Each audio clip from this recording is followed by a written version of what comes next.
Salut Fox, c'est Raphaël, on se retrouve pour une toute nouvelle vidéo Lego. Aujourd'hui, comparaison de tous les Battle Packs sortis dans la gamme Ninjago Dragon Rising. On va faire un petit tour pour commencer. Tout d'abord, on a le Battle Pack premier du nom, 71805, sorti le 1er janvier 2024 en prix public de 9,99 €. On a ensuite le 71827, celui sorti pour la saison 3, Ninjago Dragon Rising, sorti le 1er janvier 2025 pour 9,99 € également.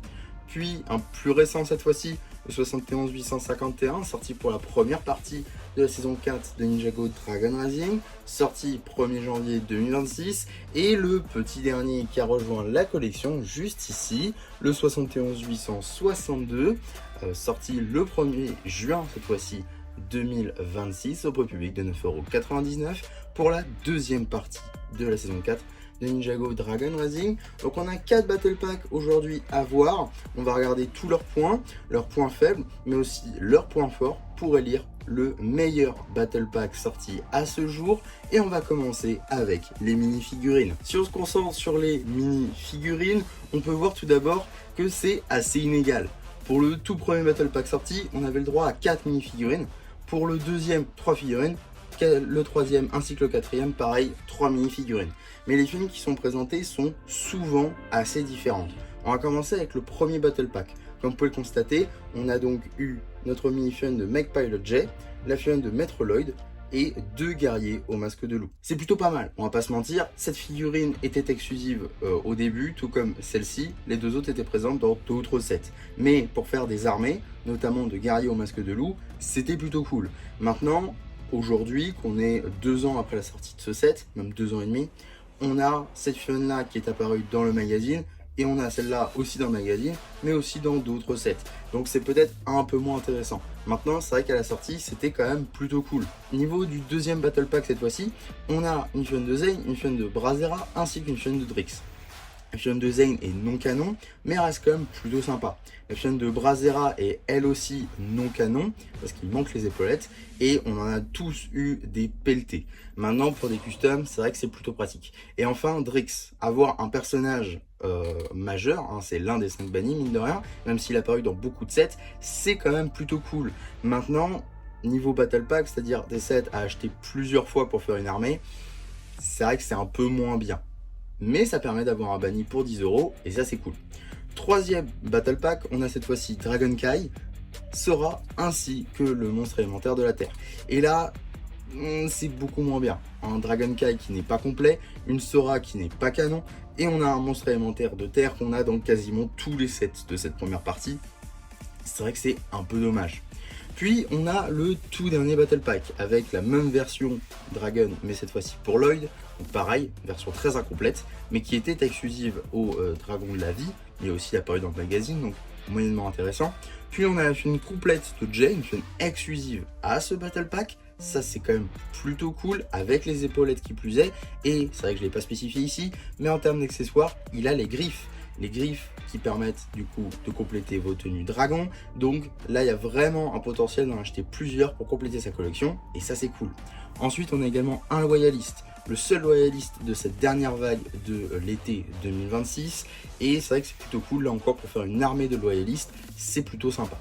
Donc niveau mini figurine, en termes de nombre, très clairement c'est 1 point pour le tout premier Battle Pack. Maintenant, niveau intérêt, version figurine avec les accessoires, etc., ça se joue entre celui-ci et celui-ci. Parce qu'on a quand même ici une lame prismatique, même si en soi c'est juste un katana transparent, mais c'est vrai qu'on en a dans beaucoup de sets, donc je pense que le point irait quand même par là. Donc on a vraiment un bon et un bon aussi au début et à la fin. Donc ça c'est assez intéressant. Maintenant, on va pouvoir passer aux constructions. En termes de construction maintenant, je vais tout de suite récupérer le mecha donc de Jay. Évidemment, mecha de Jay, tout ça c'est non canon, hein. Tous ces mechas là n'apparaissent absolument pas dans la série, c'est vraiment juste pour le Battle Pack, donc niveau canonique, on s'en fiche un petit peu. Là ça va être vraiment construction, fonctionnalité, etc. Tout d'abord, on a donc le mecha de Jay, on peut y placer la mini-figurine juste ici, on a ces nouvelles pièces là qui sont pas réapparues d'ailleurs, des pièces assez cool pour les épaulettes. On a également un bras qui peut lancer des studs. On a également une lance en termes d'accessoires.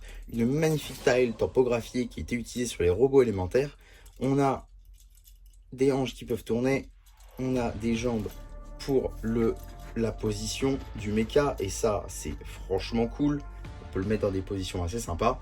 On a aussi des racks à l'arrière pour des katanas juste ici, et par contre on n'a pas de plate ou de til ici pour couvrir ça. Ça c'est un peu dommage, et c'est malheureusement un virus qui va toucher tous les battle packs, vous allez le voir. En tout cas, juste ici donc pour ce robot de Jay, c'est quand même plutôt sympa. Il y a des fonctionnalités plutôt cool, mais encore une fois, c'est pas canon. Pour le robot de Zane cette fois-ci, il est déjà un peu plus grand vis-à-vis du robot de Jay. Il est franchement beaucoup plus petit, celui de Jay. Donc ça c'est cool, il est un peu plus long sur pattes. On peut voir que, cool, on a ensuite des racks ici pour ses shurikens. On a un rack pour un cockpit plutôt pour la fusée de Zane, une til tampographiée. On a des pièces en bleu transparent qui sont vraiment très cool pour le coup, qui font très bien de la glace. Ça c'est vraiment sympa. On a ensuite une épée dorée qui marche aussi plutôt pas mal. À l'arrière, toujours pas de til pour cacher, ni rien ici, un peu dommage. En tout cas, c'est franchement plutôt pas mal aussi, et ça fait irrémédiablement penser au Big Zane. C'est vrai que ça peut marcher de substitut si vous n'avez pas le Big Zane. Maintenant, le Big Zane est apparu dans un magazine aussi, donc peut-être un peu moins intéressant, mais quand même, c'est un plutôt bon substitut si vous aviez ce set dès le départ. Donc ça, c'est plutôt cool à ce niveau-là.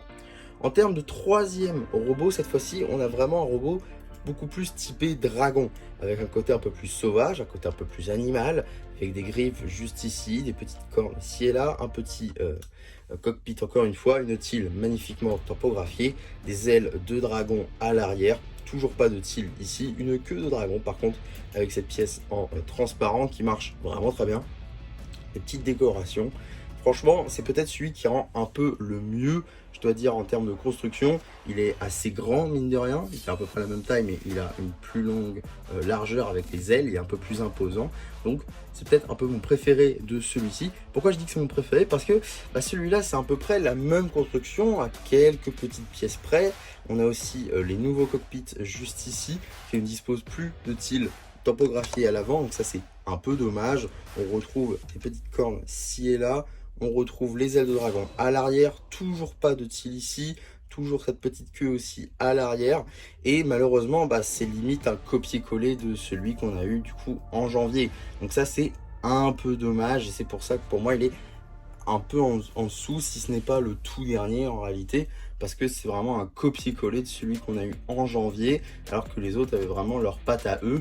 Donc ça c'est un peu dommage, et aussi ça sort un peu de la collection puisqu'il n'a plus la til à l'avant, donc ça c'est un peu dommage en termes de construction. Donc je pense que je vais donner mon point à celui-là du coup pour la construction, parce que c'est celui qui est peut-être le plus original, en contraire de celui-là qui l'a copié, et les autres, je sais pas, il n'y a pas ce truc là de côté dragon, etc. Donc je pense que je vais donner mon point à celui de janvier 2026. Il nous reste maintenant 2 points à analyser. Tout d'abord, le nombre de pièces. Parce que mine de rien, même si c'est le même prix à chaque fois, eh bien on a un nombre de pièces qui est assez différent. On va prendre le tout premier, 78 pièces pour 9,99 €. Le deuxième, 92 pièces pour 9,99 €. 85 pièces pour 9,99 €. Et enfin, 81 pièces pour 9,99 €. Évidemment, le point va à celui qui a le plus de pièces, et c'est définitivement le robot de Zane. Celui qui en a le moins, c'est étrangement le robot de Jay. Ça m'a d'ailleurs plutôt perturbé, parce que c'est celui qui a le plus de mini-figurines, et pourtant c'est celui qui a le moins de pièces. Donc un peu bizarre à ce niveau-là. En tout cas, c'est un point pour lui juste ici. Et donc si on regarde un petit peu les points, eh bien on a un point pour lui, un point pour lui et un point pour lui. Enfin, tout le monde a un point en fait, je suis en train de me dire. Oui, tout le monde a un point. Donc ça va être le point de départage, le packaging juste ici, qui va avoir le point du packaging. Tout d'abord, on va regarder les boîtes. Donc on a ici une boîte qui est mine de rien assez grande, vis-à-vis des autres en tout cas. Une boîte qui est très grande. Et oui, parce que si on regarde les autres, c'est le même packaging, juste que celle-ci a été mise comme ceci sur le côté, mais en soi c'est le même packaging sur celle-ci.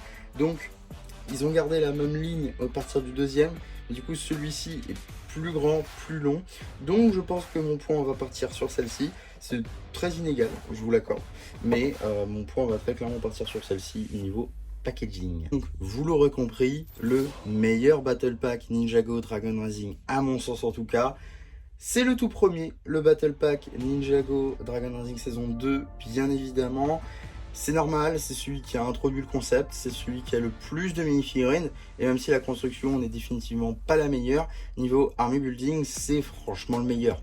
Avec 2 gardes à chaque fois, 2 guerriers au masque de loup à chaque fois, on a 2 figurines de ninja également. C'est un set qui peut également se suffire à lui-même, parce qu'on a 2 gentils, 2 méchants, une petite construction, ça marche super bien. C'est franchement le meilleur Battle Pack jusqu'ici, et même si à mon sens celui-là a franchement essayé quelque chose, je pense que celui-là reste meilleur. Donc si on devait faire un classement, je pense que ce serait lui en premier, lui en deuxième, lui en troisième et lui en quatrième. Le problème, malgré que la construction soit très intéressante, c'est que les figurines ne sont vraiment pas folles, et c'est quand même l'intérêt principal du set.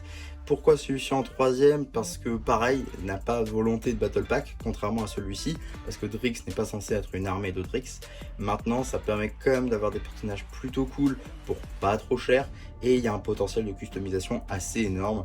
Celui-ci en deuxième, évidemment, pour les figurines, pour les accessoires, et celui-ci pour tout ce que j'ai dit précédemment.